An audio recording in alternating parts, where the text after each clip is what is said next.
তো হ্যালো বন্ধুরা, চলে এলাম আজকের আরও একটি গুরুত্বপূর্ণ আবার খবর নিই। আজ মূলত 3রা মে, মূলত শনিবার, সাল 2026।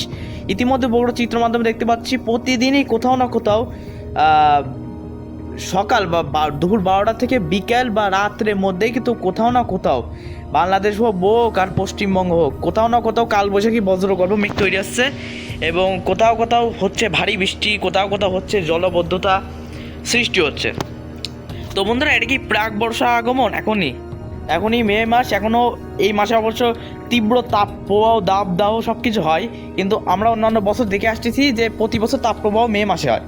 এই বছরটা আমরা ব্যতিক্রম দেখছি। এই বছরটা কি ল্যানিনা না এলনিনো আসতেছে। জুন মাসে কিন্তু এলনিনো আঘাত আনবে এবং এবারে শীতকাল দীর্ঘস্থায়ী হবে না। শীতকাল হয়তো আগে আসলেও শীতকাল জানুয়ারি শেষেই চলে যাবে, এমন একটা পরিস্থিতি তৈরি হতে পারে সামনের বছর 2027 সালে।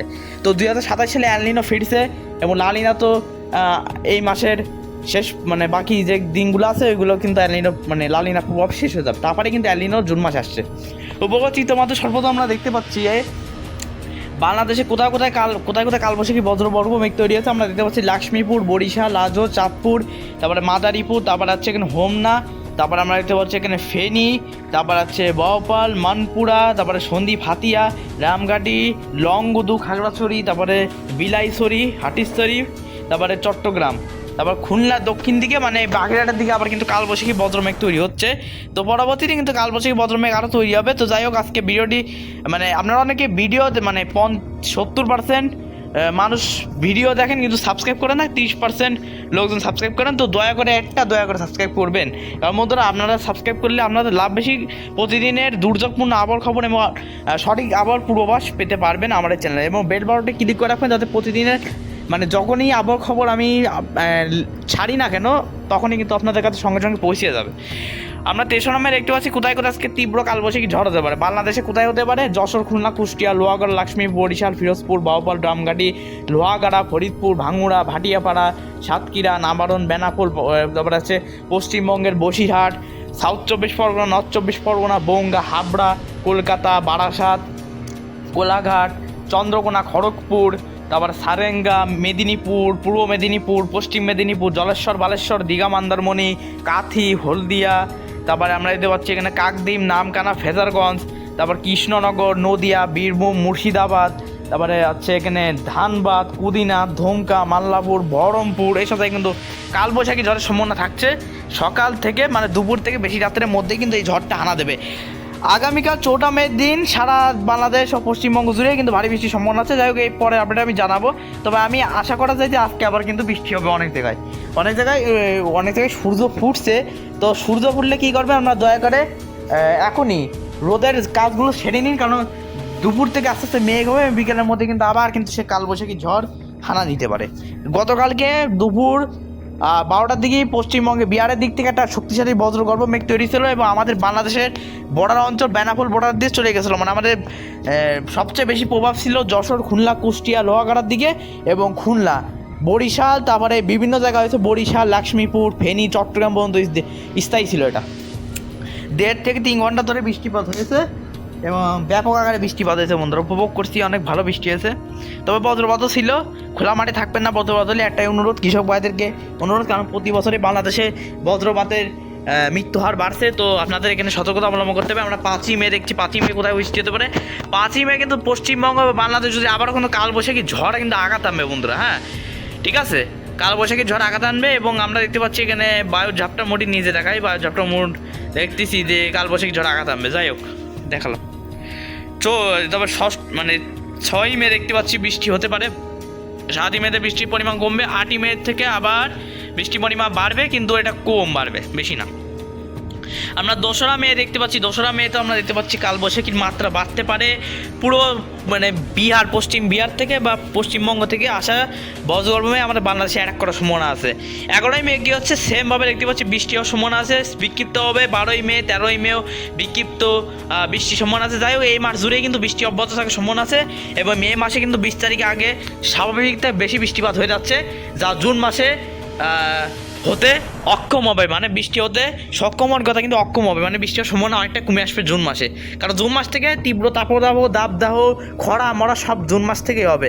এবং আপনারা মনে করতেছেন যে বর্ষাকাল হয়তো জুন মাসে 15 তারিখ পড়বে, হ্যাঁ বর্ষাকাল পড়লেও এই বর্ষাকালে কোনো বৃষ্টি হবে না। কারণ মে মাসে প্রত্যেক বছর রুটিন অনুযায়ী তাপদাহ হয়, তাপদাহর পরে নিম্নচাপ, লঘুচাপ, ঘূর্ণিঝড় হয়, কিন্তু এই বছর তার ব্যতিক্রম প্রভাব দেখতে পাচ্ছি, যা আমাদের জন্যে বিরাট দুঃখজনক হয়ে আনবে। মানে সামনের দিনগুলোতে হয়তো আবহাওয়া আরও পরিবর্তন হওয়ার সম্ভাবনা আছে, মানে শীতকাল আসবে না, হয়তো শীতকাল 12 মাসই মানে আছে গরম থাকার একটা সম্ভাবনা আছে সামনে এল নিনোর কারণে। যাই হোক, শীতকাল দীর্ঘস্থায়ী হতে পারবে না, সর্বোচ্চ হলেও শীতকাল ডিসেম্বর জানুয়ারি থাকবে, তারপরে নভেম্বরের দিকেও সেরকম শীত পড়ে না, আর ফেব্রুয়ারি মাস থেকে শীত আবার উধাও যায়, গরম পড়ে, এরকম হবে সামনে।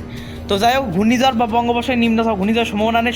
17 মে পর্যন্ত আপনারা ট্রলার নিয়ে মাছ ধরতে যেতে পারেন, কোনো সমস্যা হবে না ইনশাল্লাহ। এবং আপনারা ভাবতেছেন যে এই মৌসুমি বায়ুর কারণে মে মাসে কিন্তু বেশ বৃষ্টির সম্ভাবনা আছে 20 তারিখ পর্যন্ত।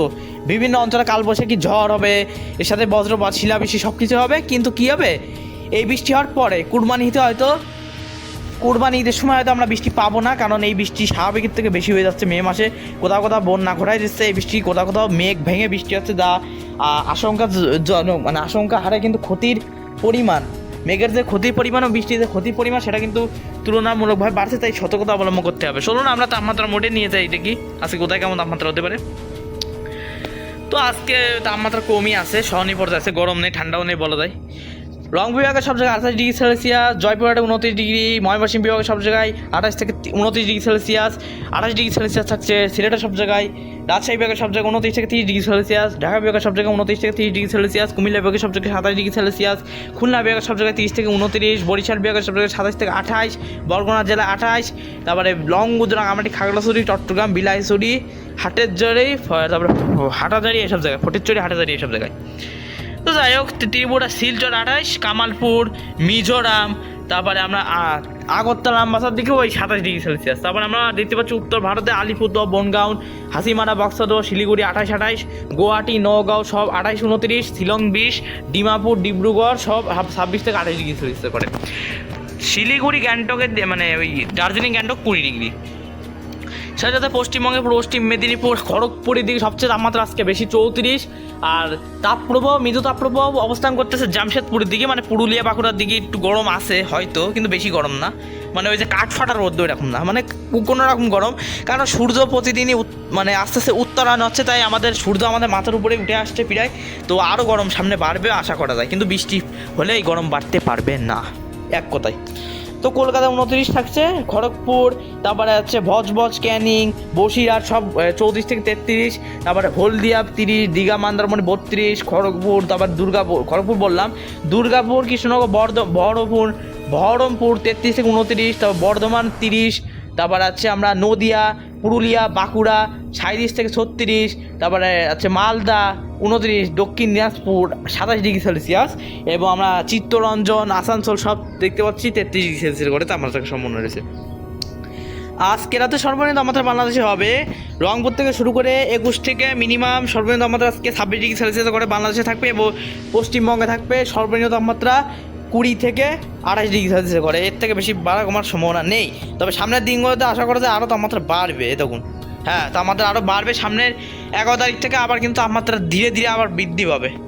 12 তারিখে আবার তাপমাত্রা বাড়ছে, 13 তারিখ থেকে হয়তো আবার বৃষ্টির পরিমাণ মানে বাড়বে, তাই কমে যাবে তাপমাত্রা।